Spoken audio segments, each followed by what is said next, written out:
Should they have told him to step aside while they conduct this investigation, or did they make an okay decision to leave him there? They probably made an okay decision, but not the preferred decision. I mean, there's a big cloud over his head, and the board is doing the right thing in conducting an investigation. They have to satisfy themselves that indeed wrongdoing was done, that his leadership is obviously compromised, and that he shouldn't stand at the helm of the organization anymore. So the better decision would have been to ask him to step aside while the investigation unfolds. I don't think that should be a very long period of time for them to complete their investigation. From the report originally, it sounded like prosecutor was already pursuing an investigation. So that would have been an unassailable decision.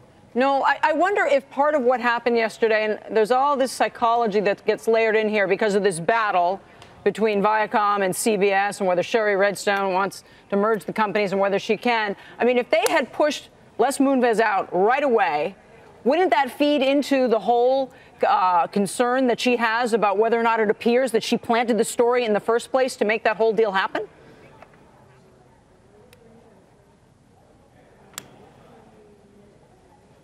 I'm not sure if you can hear me. This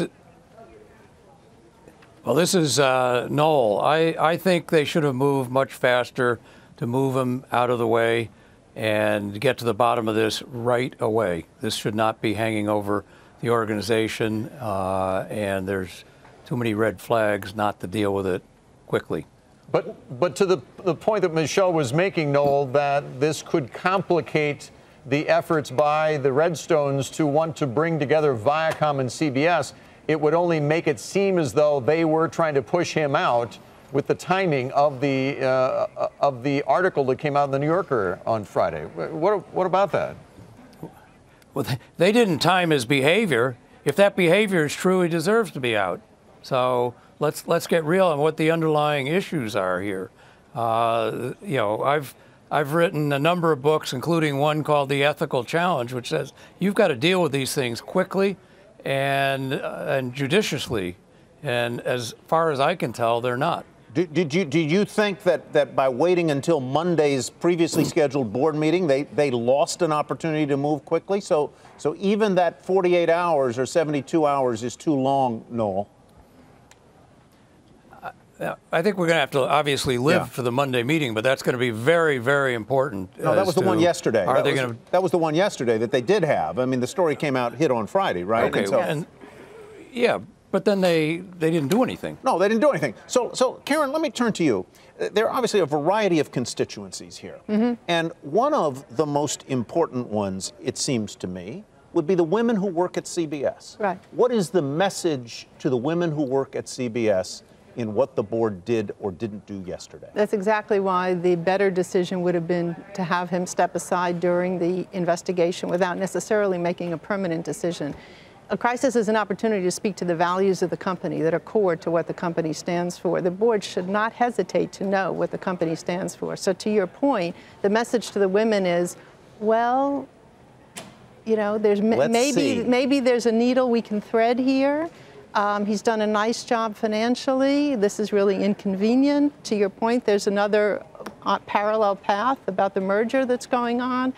This is not a time to think like that. There's never a time. Let me play devil's advocate. You're innocent until proven guilty, though. Well, this is not a court of law. The standards for guilt in a court of law are absolutely different. The duration and kind of investigation would be very different.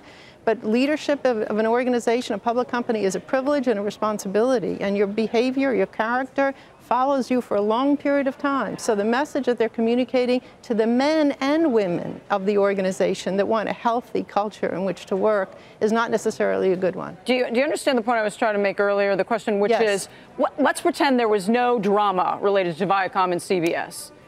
Then, if they pushed him out, it would look very clean, right? Yes. But at this point, Sherry Redstone may be trying to protect her reputation to say, gosh, if we do this now, it's going to make me look like I'm the problem here and I'm the instigator. Well, there's a there's a big board here. Frankly, one could argue too big a board, but there's a big board that has to weigh in and make that decision.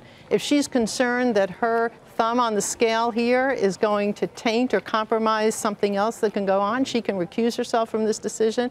But the board shouldn't be hesitating to take appropriate action. And only 3 women, as I see, on that board, and I believe the average age of that board is 73, but that's obviously elevated by Sumner Redstone's presence. He must be well up into his 90s. He is. Right? Yeah. Only three. I mean, only 3, right? I got to tell you, that's a lot for when you look at boards in America. 3 is on average a lot, but to your point also about age, and again, age is not necessarily a predictor of anything either, but in fairness, there are, I think, 3 people under 65 on the board. So it's a large board, very few people under 65 even. So yes, there are some governance issues that need to be thought through here.